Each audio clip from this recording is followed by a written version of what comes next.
Play store ছাড়া কিন্তু আপনার অ্যান্ড্রয়েড ফোন একদম ব্যবহার করা যাবে না। আর এই প্লে স্টোরের মাধ্যমেই আপনার প্রয়োজনীয় সকল সফটওয়্যারগুলি ডাউনলোড করবেন। আজ দেখাবো এই প্লে স্টোরের 3টি গুরুত্বপূর্ণ সেটিংস। চলুন দেখিয়ে দিচ্ছি, যা আপনার অনেক উপকার আসবে। প্রথমেই আমি আমার মোবাইল ফোন থেকে প্লে স্টোরে চলে যাচ্ছি। প্লে স্টোরে টাচ করে দিব।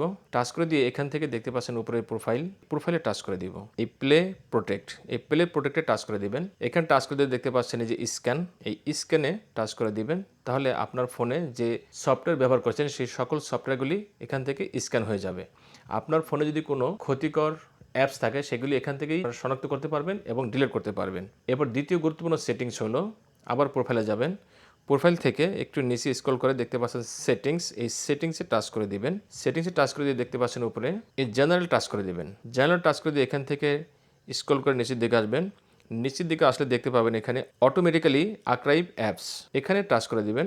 এখানে টাচ করে দিলে আপনার যেই অ্যাপসগুলি এখন আর ফোনে ব্যবহার করছেন না সেই অ্যাপগুলি আর রানিং থাকবে না। এতে করে আপনার ফোনের র্যাম বেশি খালি থাকবে এবং মোবাইলের ব্যাটারি চার্জও বেশি থাকবে এবং ফোনটিও খুব ভালো থাকবে। এরপর এখান থেকে স্ক্রল করে নিচের দিকে চলে যাবেন। নিচের দিকে দেখতে পাবেন এই যে অ্যাবাউট, এই অ্যাবাউটে টাচ করে দিবেন। অ্যাবাউটে টাচ করে দিয়ে এখানে টাচ করে দিলে নিচে দেখতে পাবেন এখান থেকে প্লে স্টোরটাকে আপডেট করে নেবেন। তো এই 3টা সেটিংস কেমন লাগলো অবশ্যই কমেন্টস করে জানাবেন। ধন্যবাদ।